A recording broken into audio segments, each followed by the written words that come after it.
Now, a new exhibition is opening exploring the life of Victorian writer Charles Dickens. Showtime focuses on the novelist's love of performance and theatre.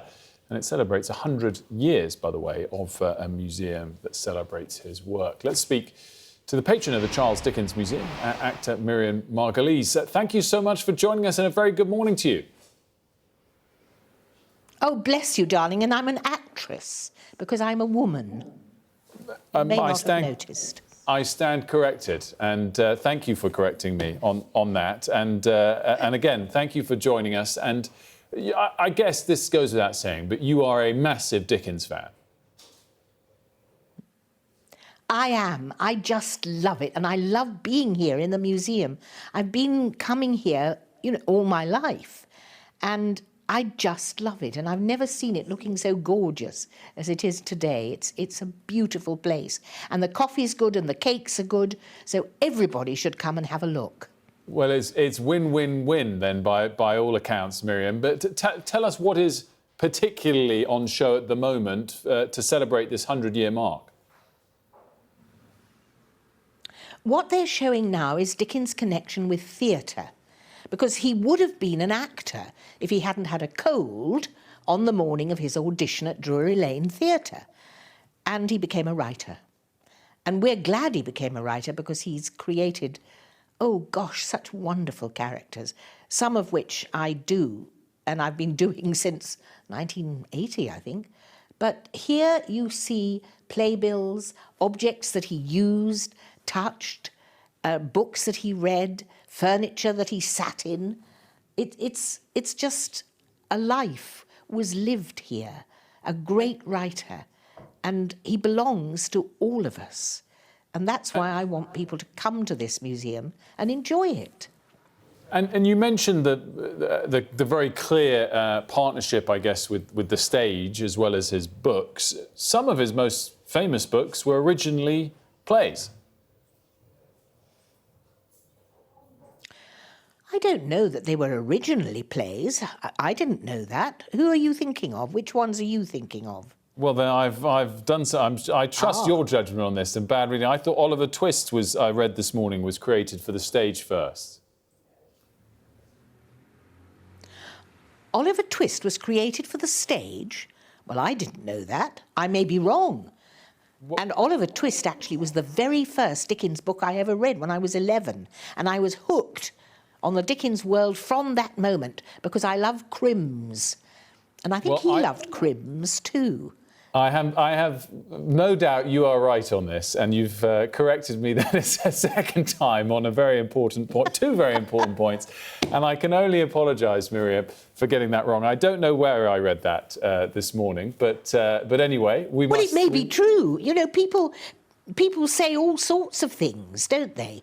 But I didn't know that, and I'm not afraid to say I didn't know. And that's why it's wonderful to come here, because you learn so much. You learn what it was like to live in the 19th century. And I tell you, I'd rather live in the 19th century than the one we're in now. Well, it's interesting. It brings me to our next topic that I wanted to ask you about. And you said a line earlier that Charles Dickens belongs to all of us. And I just wondered where you stood on the current debate that's ongoing about copyright and whether AI could abuse the creations of so many brilliant writers and content creators going down the lines. Because that was quite an interesting phrase you said, that it belongs to all of us, in a way that might suggest you're not so against relaxing copyright law. Well, you can think again about that, because I loathe AI and everything connected with it. That is not about everybody sharing, it's about people stealing and lying, which is what goes on a great deal these days. No, AI is a very bad thing, and I won't have anything to do with it, and I'm pretty sure that Mr. Dickens would not like it either. He was very strong on copyright, and why shouldn't actors and artists and writers be properly compensated for their brilliance? Well, he made more money out of his readings than he ever did out of his writings. That's very interesting. And I want to ask as well, if I may, just to wrap things up, Miriam, about where you stand on JK Rowling and how she's been treated in general in recent years, particularly in light of the recent Supreme Court decision.